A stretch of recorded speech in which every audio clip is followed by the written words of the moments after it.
Em 2022, no meu primeiro vídeo, eu falei sobre os motores W8 da Volkswagen. Acredito que por isso, desde então, eu recebi centenas de comentários pedindo vídeos sobre o Vector W8. Esse é um carro que tem tudo a ver aqui com o Autotelling, então finalmente vamos ver a história dessa marca maluca.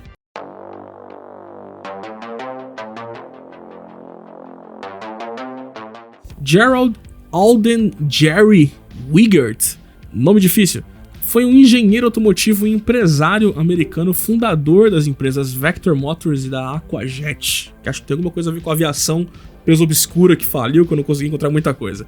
Wigert nasceu em 12 de julho de 1944 em Michigan, nos Estados Unidos, e infelizmente ele faleceu em janeiro de 2021, antes mesmo de eu criar esse canal. Então esse vídeo é uma homenagem ao seu legado. Se caso eu fizer alguma piada idiota nesse vídeo, se eu zoar alguma coisa do design da Vector, isso aqui é apenas pra gente dar uma risada e não pra ofender o legado do nosso grande Geraldo, nosso Gerald, ok? Esse vídeo fica em homenagem a ele. Vamos lá então, vamos voltar no tempo como sempre. Já que eu tenho muita intimidade, né, eu vou chamar ele pelo apelido, né? Vou chamar ele por Jerry Wigert. Recém-formado na faculdade, ele se juntou com Lee Brown, fundando a Vehicle Design Force em 1971. Seu primeiro modelo, The Vector, foi criado com um motor DOHC da Porsche, provavelmente o motor do J-Series na época. Esse primeiro protótipo apareceu no Salão do Automóvel de Los Angeles de 76, mas nunca entrou em produção. Eu fui até a Deep Web procurando, eu achei até conteúdos da Belle Belinha, eu fiquei traumatizado, mas eu não consegui encontrar fotos desse primeiro protótipo. E esse carro ele nunca foi fabricado por um simples motivo: os designers se empolgaram demais e o preço do carro ficou estimado nos $100 mil. Em 1976, com esse dinheiro você compraria 5 Lamborghini Miura. Lamborghinis? Miuras? Esqueci os plural. Nessa época, Lee Brown arregou do projeto e Jerry assumiu a Vehicle Design Force, transformando-a na Vector Motors, ou Vector Automotive. Então, em 1978, nasceu o primeiro modelo da marca, o Vector W2. A partir daqui, vamos ver que vários modelos da marca utilizaram o W, né, no nome, mas não é como uma referência ao tipo do motor, como os W8 ou W12 lá do Volkswagen. Isso aqui é uma referência ao sobrenome Wigert. O W2 foi o primeiro protótipo 100% funcional da marca, tendo vasta cobertura da imprensa automotiva da época. Como eu falei, o W é pelo sobrenome do Jerry, e nesse caso o número 2, eu sempre achei que fosse uma referência ao fato de ser o segundo protótipo desenvolvido por Jerry, mas não. O número 2 do nome do carro era sobre a quantidade de turbocompressores. Sim, esse carro era um americano legítimo usando um motor V8 biturbo. Mas qual é o V8, você me pergunta? Então, né? Era o V8 Small Block da Chevrolet. O V8 que tinha 350 cubic inches, com a abreviação mais quinta série possível, ou que convertendo em sistema métrico de gente, são então 5.7 litros. Esse é o motor Small Block. Esse é o motor de bloco pequeno, viu? 5.7. Motor que equipava ninguém menos que o Corvette C3, olha só. E como um grande americano que foi, o Vector W2 transmitia a potência do V8 Small Block para as rodas como revolucionário, com um tecnologicíssimo câmbio de 3 marchas. Eram outros tempos. Hoje tem carro que tem mais marcha que cilindro. Esse V8 Small Block tinha um bloco de alumínio e, como eu falei, ele era biturbo, né? Então era bastante moderno pra época até, entregando impressionantes também pra época, 600 cavalos e 80 kg de torque. Eu sempre achei que o Vector W2 fosse menos potente, só que na verdade não, ele era um dos mais potentes do mundo na sua época. E tem um detalhe que pra mim é completamente esdrúxulo nesse carro, mas eu vou falar dele mais pra frente. Com esse protótipo, né, o W2, que foi só protótipo, foram feitos 100 mil milhas de teste, o que vai dar 160 mil quilômetros mais ou menos. O carro viajou o mundo, aparecendo em diversos salões de automóvel durante os anos 80. Até porque também o seu design exala os anos 80, né? Tem tudo a ver com o que estava rolando na época. Inclusive, eu acho que o design dele combina 100% com o Synthwave que a gente usa aqui, né, do Carcass, né? Combina com o Tororon.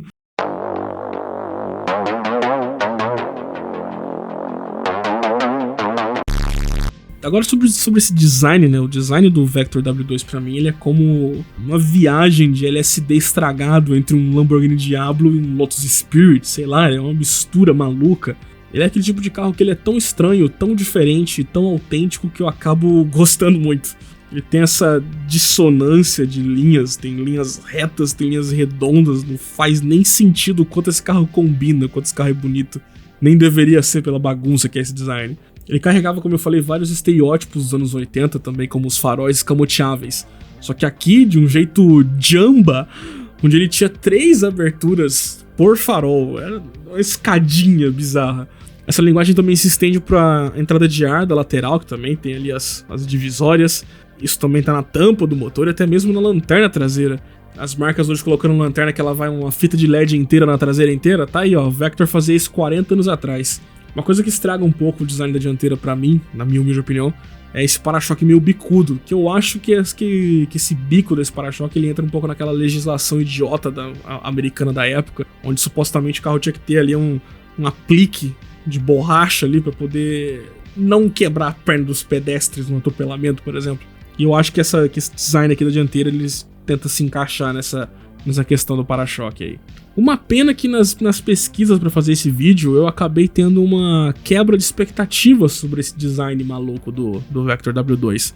Porque nas minhas pesquisas eu acabei encontrando um carro chamado Alfa Romeo Carabo.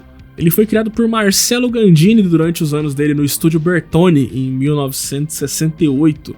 E o Vector W2 é basicamente uma carroceria wide body tunada desse Alfa Romeo Carabo, uma versão americanizada do carro italiano. Mas ainda assim eu vou dar uma colher de chá pro Vector, porque eu gostei mais dele. Ele consegue ser mais agressivo que esse cara, não, que o Carabo, que o Alfa Romeo Carabo. Ou nome difícil. Eu achei o Vector W2 mais agressivo e mais bonito. Como eu falei, eu não consegui encontrar muito detalhe sobre essa empresa, essa tal dessa Aquajet aí. E tem alguns lugares também que se referem a Vector como Vector Aeromotive Company. Então tem alguma ligação obscura do Jerry com essa parte de aviação. E eu acho que é daí que vem a referência para o design do interior do W2. Além de ser um cockpit gigante, ele tem 1 bilhão de botões pra fazer tech ali, ó. Eu ia entrar nesse carro e ia ficar apertando cada um, né? Tech. Eu adorei o interior desse carro. Eu achei até estranho que ele tenha essa telinha na época aqui. Não faço ideia do que seja essa tela, não consegui encontrar também. E ele tinha esses bancos que parece estar numa posição maravilhosa, que só de olhar dá vontade de sentar nele, lá ele. Parece ter uma posição de dirigir incrível esse carro. E pra fechar o design icônico, mesmo que seja uma cópia do Carabo, temos as portas do tipo tesoura, claramente inspirado, com muitas aspas, nos Lamborghinis.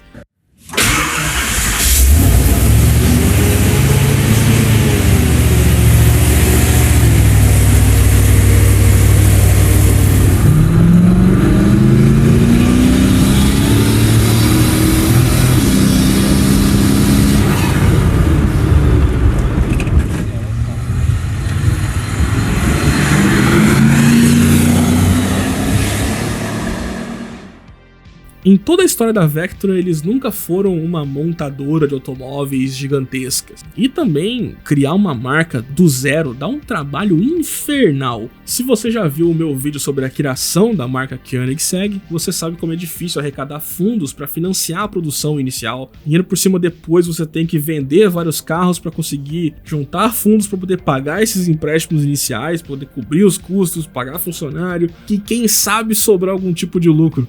Não é uma tarefa nem um pouco fácil. E justamente por isso aqui no canal eu gosto de prestigiar essas marcas mais garagistas, por terem os culhões de enfrentar os gigantes. As marcas gigantes estalam o dedo e os bancos já mandam empréstimos gigantescos, né? Mas quem tá começando do zero não é tão simples assim. É similar também com a história da Adamastor, que eu também contei aqui no canal recentemente. E é justamente por isso também que eu tô com alguns roteiros em produção aqui que vão também prestigiar algumas coisas desse tipo aqui do Brasil também. Eu disse tudo isso para poder justificar que existem 11 anos de diferença entre a apresentação do Vector W2 em 89 até a apresentação da sua versão final de produção, que foi o Vector W8. 8 que é pela quantidade de pistões e não pela quantidade de turbos, ok? Ele tem 8 pistões, mas o motor também não é em W, é só o W do Wigert. O W8 eu acho que ele seria o modelo mais famoso da marca. Jerry precisou ir atrás de investidores para conseguir ter o dinheiro para colocar esse carro em produção, teve que contratar 80 funcionários para poder fazer esse carro, mas o resultado final ficou um carro muito, muito legal. Uma pena que a forma como ele captou esses recursos foi uma forma não muito boa, mas eu também já falo disso já, aguenta aí. Aqui no W8 o design ficou ainda mais agressivo, né? Ele tem esse aspecto um pouco mais tunado e pra mim ficou mais charmoso, né? Mais maluco. Eu gostei mais do W8 do que do W2. Essas mudanças na carroceria não só deixaram mais esportivo, como também ajudaram o coeficiente de arrasto aerodinâmico ficar bem baixo, que era de 0,32. Como referência da época, né, o Bugatti EB110 tinha o CX de 0,35, então a Vector mandou bem nessa parte de aerodinâmica. A inspirações dos aviões se manteve no interior e também se estendeu um pouco para a construção do carro. O monobloco do carro era feito com um compósito de alumínio, que era estruturado no modo honeycomb, né, favo de mel, e ele era fixado sem soldas. Ele era colado com uma resina epóxi maluca lá, e rebitado, né, com um rebite de especificação aeronáutica mesmo. E alguns pontos mais críticos da estrutura, o carro também usava fibra de carbono e até Kevlar. Ele tinha um tipo de construção muito moderna e muito mais sofisticada que o padrão dos supercarros americanos dos anos 80. Ele estava muito mais alinhado com os europeus. E para andar junto com os europeus do finalzinho dos anos 80 ali, né, de 89 em específico, a Vector deixou de lado o V8 Chevrolet para buscar uma versão forjada e preparada da marca Rodeck, colocando então um V8 de 365 cubic inches, eu não vou falar abreviado, ou praticamente 6 litros de deslocamento. Maior é melhor, no replacement for displacement. What the fuck is a kilometer? Make America great again. Motor maior sempre nos americanos, né? O motor era inteiro forjado, até o virabrequim. Ele já usava sistema de cárter seco como carro de corrida, tinha 3 filtros de óleo também, junto com esse sistema, tinha 2 intercoolers e 2 turbinas da Garrett, que operavam com 0,5 bar de pressão, ou como o brasileiro gosta de falar, né, com 500 gramas de pressão aí. O resultado da brincadeira eram 633 cavalos e 88 kg de torque nessa versão de produção. Porém, nos testes em dinamômetros, eles rodaram um segundo mapa de injeção e que liberava até 1 bar de pressão das turbinas. E aí com isso o carro chegou em ridículos 1.200 cavalos. E tudo isso usando um novo revolucionário... Não era novo, era o mesmo câmbio de 3 marchas ainda. Meu Deus do céu, por quê? Por que 3 marchas, Vector? A parte mais chocante do Vector W8 pra mim não é essa questão do motor, que ele era forjado, preparado... Não é a estrutura que usava tecnologias aeronáuticas ali no chassi, ou também não era o luxo bastante autêntico do interior, que tinha também inclusive teto targa. O que mais me chocou não foi nada disso, foi na verdade saber que esse V8 biturbo estava posicionado na posição transversal. Eu expliquei os detalhes da diferença de motores transversais e longitudinais no meu vídeo recente do remake do motor VR6, mas... Puta merda, não faz nenhum sentido. Por que esse motor é transversal? Vector, por quê? Por quê, meu Deus? Um V8 biturbo com câmbio de 3 marchas na transversal. Eu desisto. Bom, e na verdade essa posição do motor é o que explica essa largura gigante da traseira. Esse carro era definitivamente bizarro. Tava na hora de eu falar dele aqui nesse canal.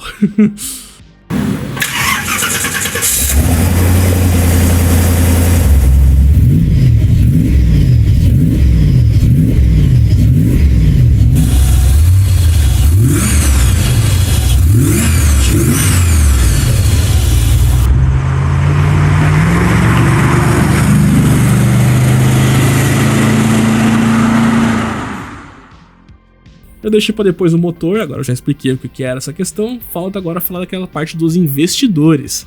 Então, agora que a gente começa a treta, agora vai dar briga, é isso que eu gosto de ver sangue. Tinha que ter uma treta nesse vídeo, né, senão não ficaria legal a história da Vector. Quem aí lê sobre economia, quem aí tá acostumado, né, com termos de economia, vai reconhecer o que eu vou falar agora. Hostile Takeover. Vamos pros exemplos aqui do Farias. Hostile Takeover é quando uma empresa A abre ações na bolsa de valores e aí uma certa empresa B começa a comprar essas ações da empresa A, ok? A empresa B passou a ser dona de uma porcentagem da empresa A. Sem que a empresa A concorde, ou sequer aceite, ou saiba do que está acontecendo, a empresa B começa a comprar ações demais e vai lá e compra praticamente todas as ações, se tornando de forma forçada dona da empresa A. Isso é um hostile takeover. Eu não sei se isso chega a ser crime, mas costuma dar processo. E foi exatamente isso que o grupo chamado Megatech fez com o Jerry na Vector. Primeiro investiram na empresa e foram comprando ações até fazer um hostile takeover. Eles não só, de certa forma, roubaram a Vector das mãos do Jerry, como em 1993 apresentaram um outro carro sem o consentimento dele também, que era o Vector AWX-3 e também o AWX-3R. Nome genérico de merda. Esses dois carros eram uma versão com um design atualizado, mais arredondado e muito mais feio do W8. E assim, sob o comando dessa Megatech, eles alegaram que aquele mapa de injeção de testes lá de 1.200 cavalos iria ser homologado para as ruas. Eles diziam que iam fazer o carro mais potente do mundo. Lembrando que o primeiro carro que passou de 1.000 cavalos de série no mundo foi o Bugatti Veyron, acho que 12 anos depois.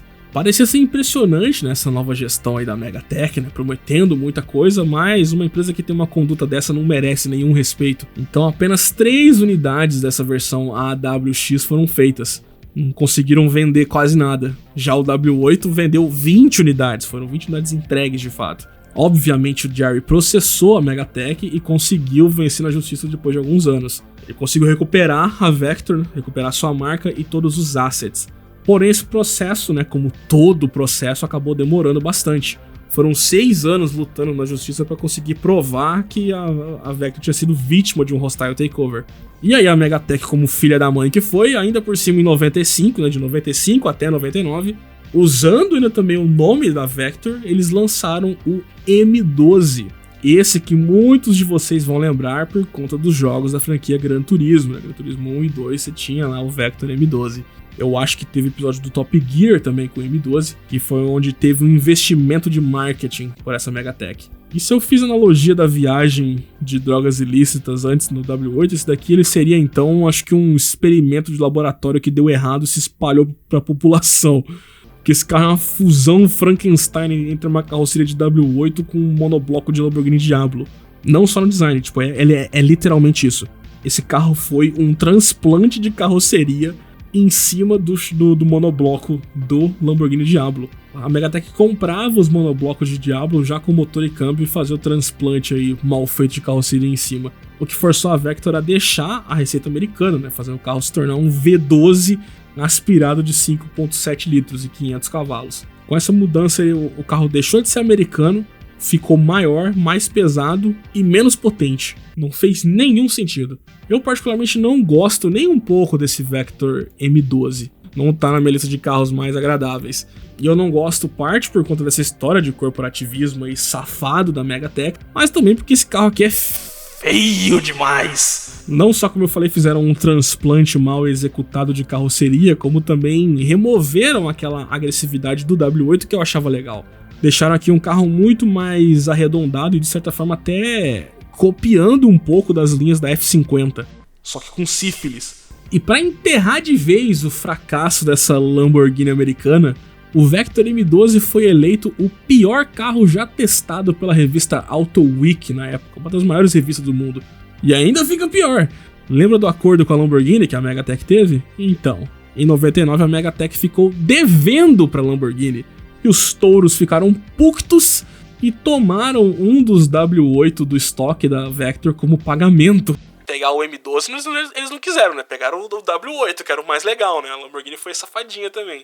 Quando o processo do Jerry finalmente foi vencido, ele alegou propriedade desse Vector W8 que a Lamborghini tomou, mas eles se recusaram a entregar. Não devolveram. A Lamborghini tem um W8 até hoje, se for ver. Deve estar num museu, algum canto lá. O Vector M12 pra mim foi um mico completo e não tem justificativa alguma pagar $189 mil nesse carro, que é um Diablo Inbreed mal construído, um dos piores supercarros já feitos. Eu não sei como que a Megatech conseguiu vender 14 unidades desse carro por esse preço. Bizarro.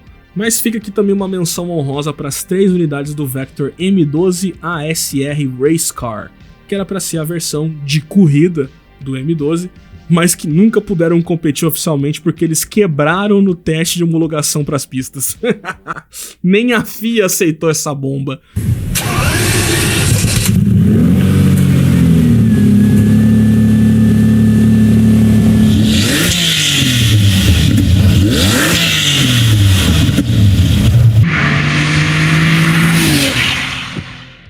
Com a Vector de volta nas mãos do seu dono legítimo, era a hora dos carros voltarem também à sua origem legítima, para a receita americana.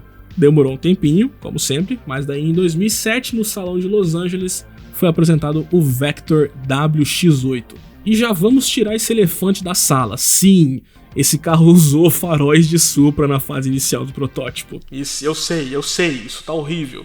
E não, pelo amor de Jesus Cristo, não, esse carro não tem um motor 2JZ, senta lá, Enzo, calma aí.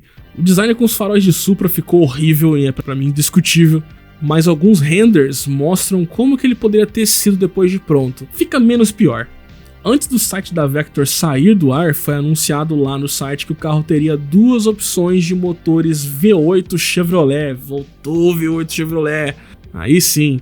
E as opções eram o famigerado LS7 V8 de 7 litros, ou então um Crate Engine, né, o motor que a Chevrolet vende na caixa para preparadores, que era o Crate Engine 632, ou também conhecido como um V8 de 10 litros de deslocamento. Agora é Big Block, americanos? Tá grande o suficiente? O carro dava essas 2 opções de motores e 2 opções de sobrealimentação. Ele poderia ser biturbo ou supercharger. De acordo com a combinação, o site dizia que o carro poderia ter até 1850 cavalos. Potência que ficava para a versão de 10 litros biturbo, aparentemente. E pela largura da traseira desse protótipo, certeza que ele continuaria com o motor na transversal.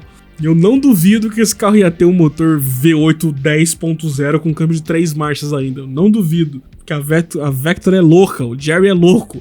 O objetivo do Jerry era fazer do Vector WX8 o carro mais potente e mais rápido do mundo, lá em 2007, com a velocidade máxima de mais de 430 km por hora, com 0 a 100 em menos de 3 segundos, e tudo isso continuando apenas com tração traseira. E o câmbio de 3 marchas.